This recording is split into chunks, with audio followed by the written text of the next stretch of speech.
an association between habitual yogurt consumption and a reduction in weight gain as people age, as well as better blood pressure parameters. A limitation of epidemiology is that it just shows that there's an association.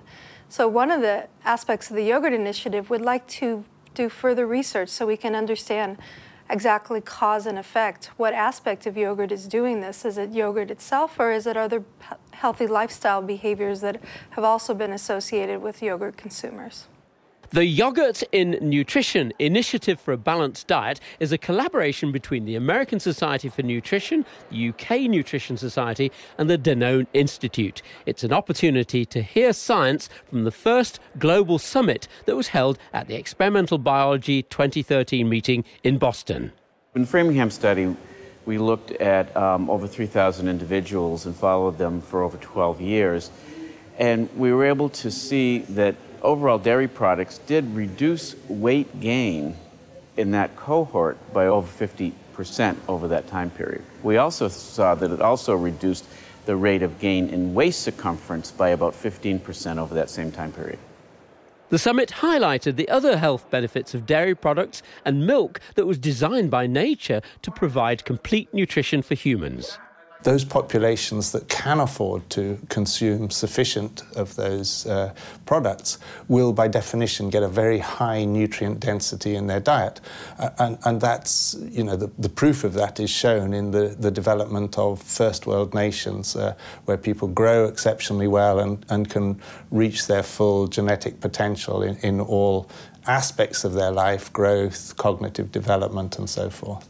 Bone health in children and the elderly is, of course, a key issue for recommendations on dairy product intake. There are several recommendations which are relatively different from one scientific society to the other, but altogether we can say that we need at least 1 gram of calcium element per day, and the best would be to take it within the meals.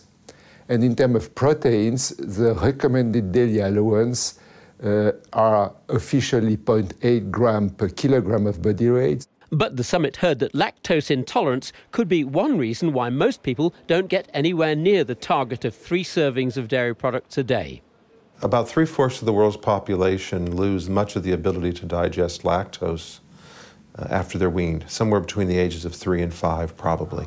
But Dennis Savaiano reckons yogurt could be a solution for these glucose-intolerant patients. Yogurt bacteria contain a high level of the lactase enzyme, and this enzyme actually acts in the intestine to help digest the lactose. So eating yogurt is like taking a digestive enzyme supplement along with your milk, but it's a natural approach to doing that.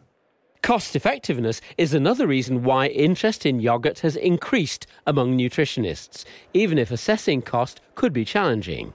But what we know from the literature says almost uniformly across all the common diseases where a member of society has more dairy, they have less disease. I cannot envision how that's not cost-effective. So the final conclusion of the summit is pretty clear. If people can consume dairy products, particularly keeping the low-fat options, which are widely available now, then they are a fantastic source of other nutrients. Their nutrient density is such that they make a great addition to the diet. And, you know, that's a very clear message. So where there are problems with the nutrient density of the diet decreasing because we're eating too many junk foods, then dairy produce clearly have a very strong role.